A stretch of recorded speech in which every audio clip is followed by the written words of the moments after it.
dosa pendidikan perundungan.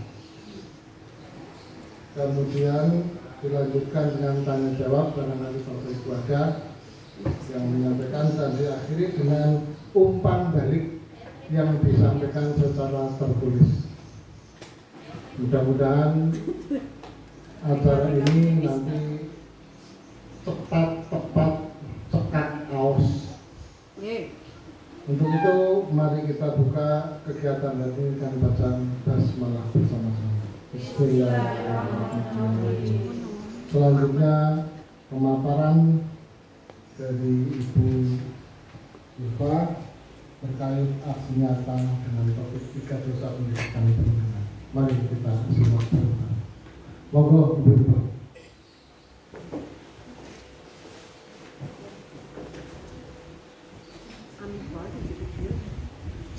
Bismillahirrahmanirrahim. Assalamualaikum warahmatullahi wabarakatuh. Waalaikumsalam warahmatullahi wabarakatuh. Bapak Ibu yang saya hormati, hari ini saya mencoba untuk membuat aksi nyata pada topik 3 dosa pendidikan, yaitu diantaranya adalah perundungan atau bullying. Aksi nyata ini sebenarnya bisa dilakukan secara kolaboratif Bapak Ibu guru.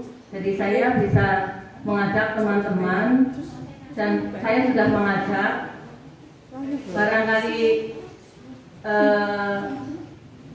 Bapak Ibu tertarik bisa menggunakan file saya yang sudah saya buat, dan kita melakukan kolaborasi untuk melakukan aksi nyata ini, yaitu perundungan atau bullying.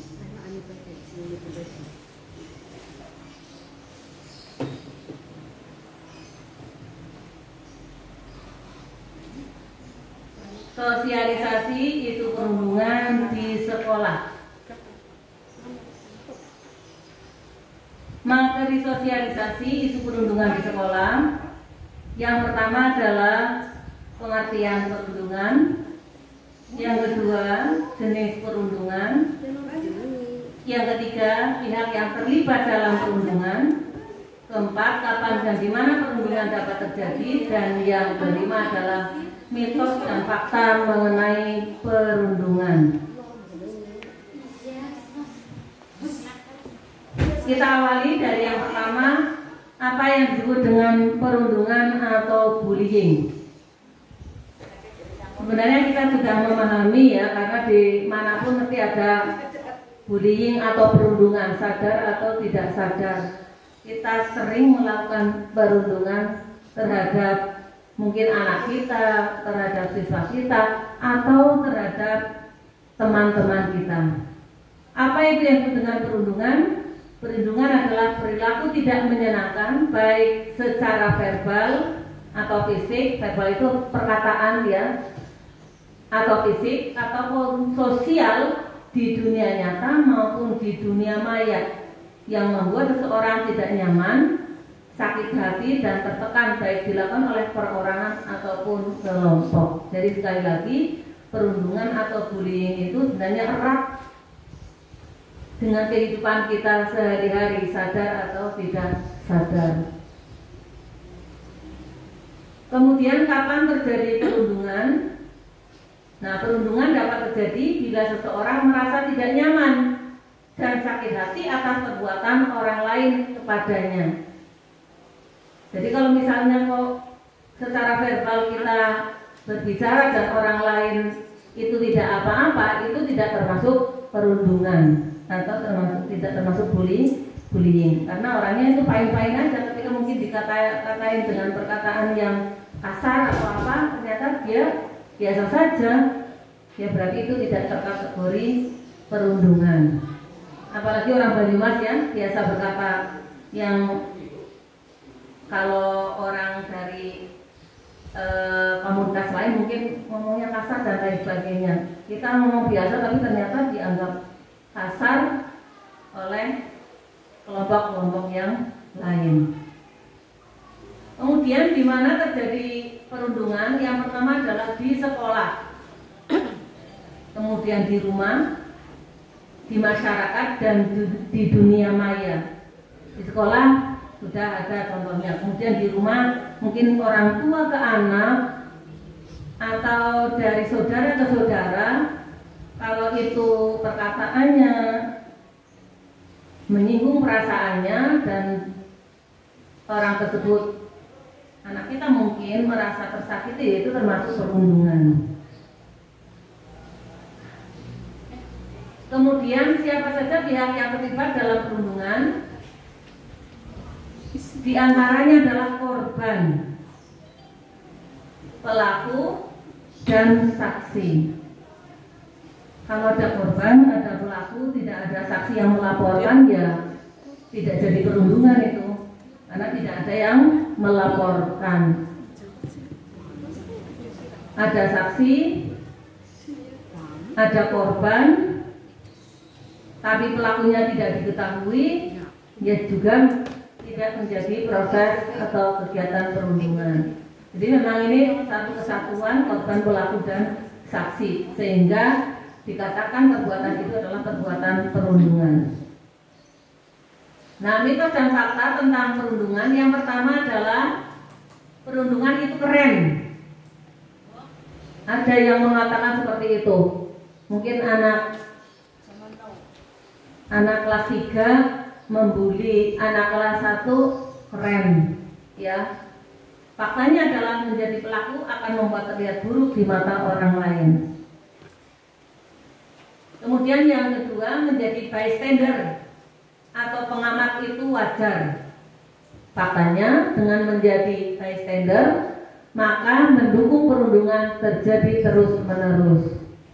Jadi kewajaran itu sesuatu perundungannya dianggap wajar, kalau tidak dicarikan solusinya, maka akan terjadi secara terus-menerus. Contohnya apa? Contohnya kegiatan ospek, dari cutting ke bawahannya itu dianggap wajar dan itu akan terjadi terus-menerus. Kemudian perundungan dapat mempererat hubungan pertemanan.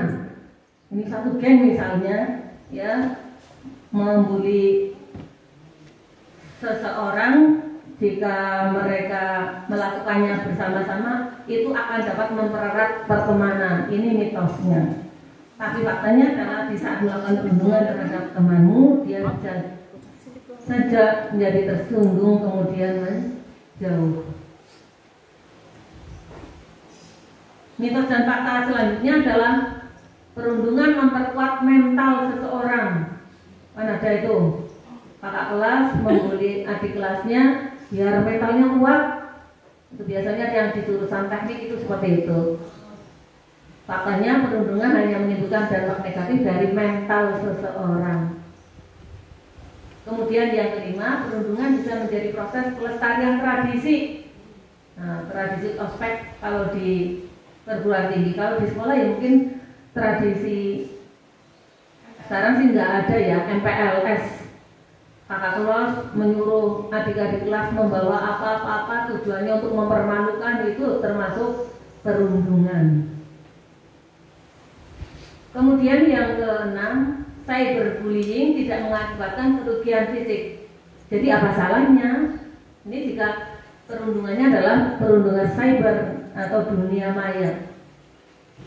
Tapi ada faktanya beberapa orang telah melakukan bunuh diri karena diancam lewat dunia maya dengan hoax, gambar, dan kata-kata. Ini fakta.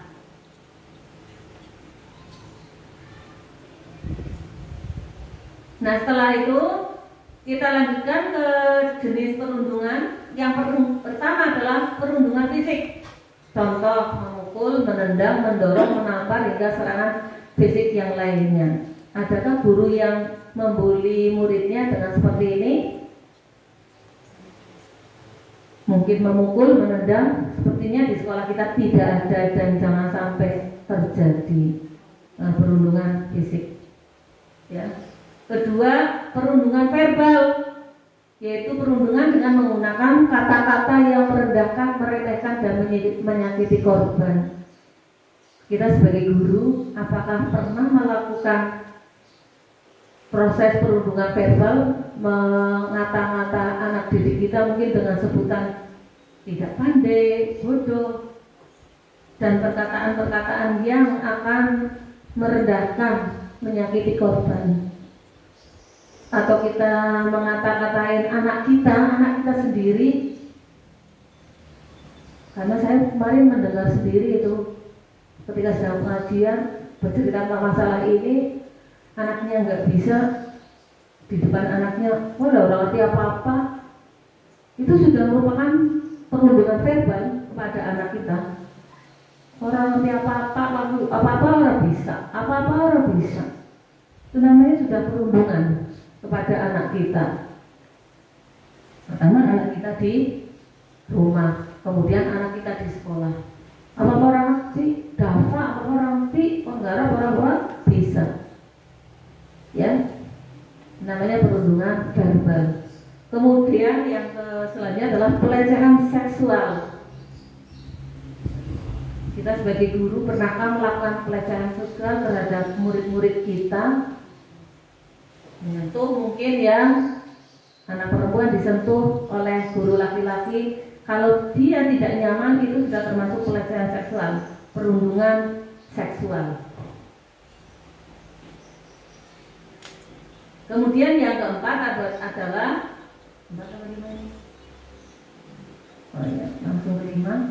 cyberbullying, melalui teknologi untuk melecehkan, mengancam hingga mempermalukan korban dengan upaya penindasan. Contoh, mengirimkan gambar untuk membuat ancaman secara online. Murid kita mungkin ada yang pernah merasakan ini, cyberbullying. Kemudian mengata-ngatain di sosial media, ya, di TikTok atau di Instagram atau Twitter, temannya gitu, menyebarkan berita bohong dan lain sebagainya, dan korbannya itu tidak nyaman. Ini sudah termasuk cyberbullying, bullying pada dunia maya. Kemudian selanjutnya adalah perundungan emosional. Terjadi ketika pelaku mendapatkan apa yang mereka inginkan dengan cara membuat korban merasa marah, takut, cemas hingga tidak nyaman. Ini gambarnya ini, kasihan sekali. Ini perundungan emosional. Jadi kalau kita mungkin membuat murid kita marah, takut, cemas hingga mereka tidak nyaman, ini termasuk sudah melakukan proses perundungan emosional. Dampak perundungan bagi korban yang pertama adalah kesakitan, kepercayaan diri yang merosot, malu, trauma, serba salah, takut sekolah, mengasingkan diri, menderita ketakutan di sekolah, timbul keinginan untuk bunuh diri dan mengalami gangguan jiwa. Ini yang paling berat, bunuh diri dan gangguan jiwa. Murid kita ada yang seperti ini apa tidak? Kalau dia tidak masuk sekolah, takut dengan temannya karena dibully di sekolah, nah ini berarti dianya adalah merupakan korban dari perundungan. Bagaimana upaya pencegahannya? Yang pertama adalah oleh keluarga. Oleh keluarga dengan cara membangun komunikasi antara anak dan orang tua. Jadi konsep zaman dahulu bahwa anak itu harus nurut kepada kedua orang tua. Orang tua cara mengajarnya dengan cara memaksa itu sudah harus kita tinggalkan. Tapi kita harus membangun komunikasi antara anak. Bagaimana caranya? Ya kita menanyakan aktivitas anak keseharian. Baru pulang tanya, kamu tadi kegiatan di sekolah apa? Kamu melakukan apa di sekolah dan lain sebagainya. Itu akan menimbulkan kedekatan orang tua terhadap anak, sehingga anak nanti akan bisa berkomunikasi. Ada cerita apa di sekolah yang dia tidak nyaman, nanti akan diceritakan kepada orang tuanya. Nah ini sudah bisa untuk mencegah proses perundungan di sekolah melalui keluarga.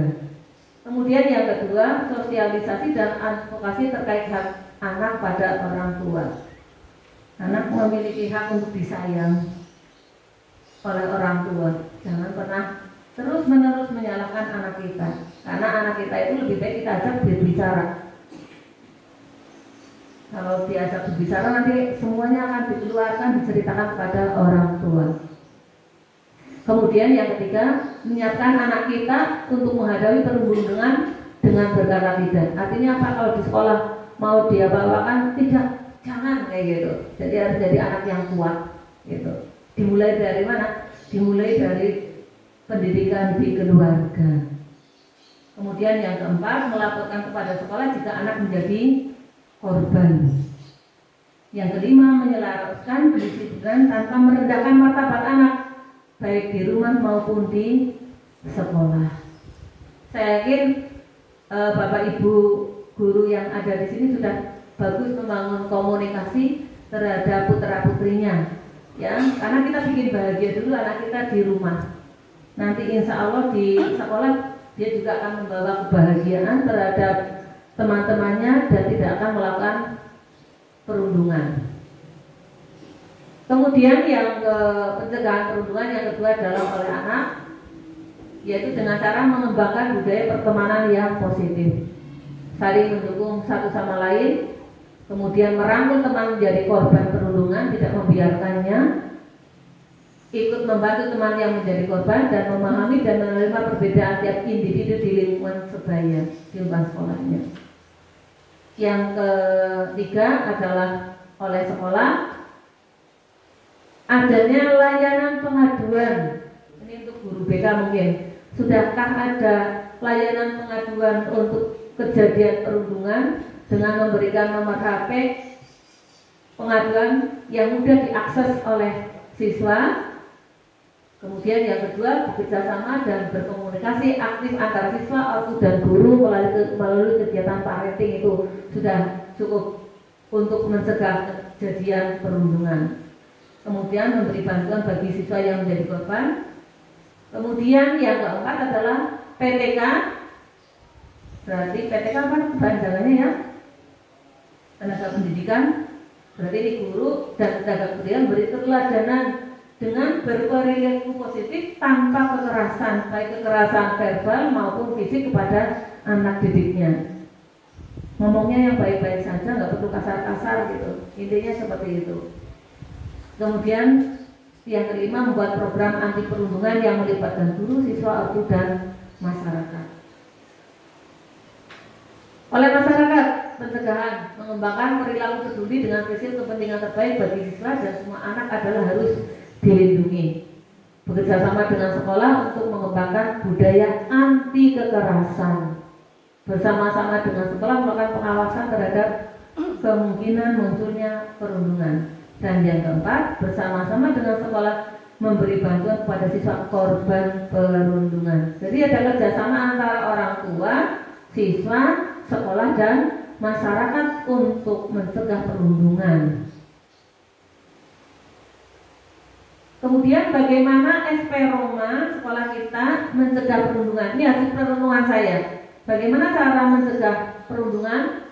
Yang pertama adalah memasukkan materi perundungan ke dalam P5, proyek penguatan profil pelajar Pancasila, yaitu pada tema bangunlah jiwa dan raganya. Kita sudah melakukan ini, bagaimana cara mencegah perundungan untuk anak-anak, kemudian membuat video tentang bullying di sekolah. Setidaknya sedikit banyak membantu sekolah kita. Sekarang kayaknya jarang ada bullying yang luar biasa kepada teman di sekolah kita. Kemudian yang kedua, menyediakan layanan pengaduan perundungan lewat HP. Hotline service mungkin ya, di sekolah kita perlu ada yang digawangi oleh guru bimbingan konseling. Ini mungkin perlu menyebarluaskan nomor HP yang bisa dihubungi siswa jika ada kasus perundungan. Kemudian yang ketiga, mengaktifkan forum komunikasi guru dan wali murid dalam kegiatan parenting. Yang keempat, guru memberi teladan terutama verbal dengan tidak berkata kasar kepada siswa. Karena apa? Ketika guru berkata kasar kepada siswa, siswa mencontohnya, kemudian menerapkan berkata kasar kepada teman-temannya. Sehingga perundungan verbal ini memang sepertinya banyak terjadilah di sekolah-sekolah. Karena mungkin Bapak Ibu gurunya yang masih keceplosan untuk berkata yang kasar. Kasar itu beda dengan keras ya.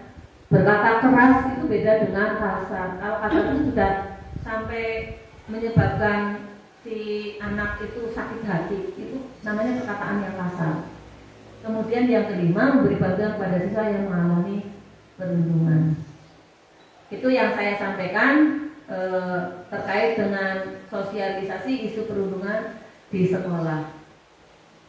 Yang akhirnya adalah kita harus menstop perundungan untuk kenyamanan siswa kita di sekolah. Demikian penyampaian materi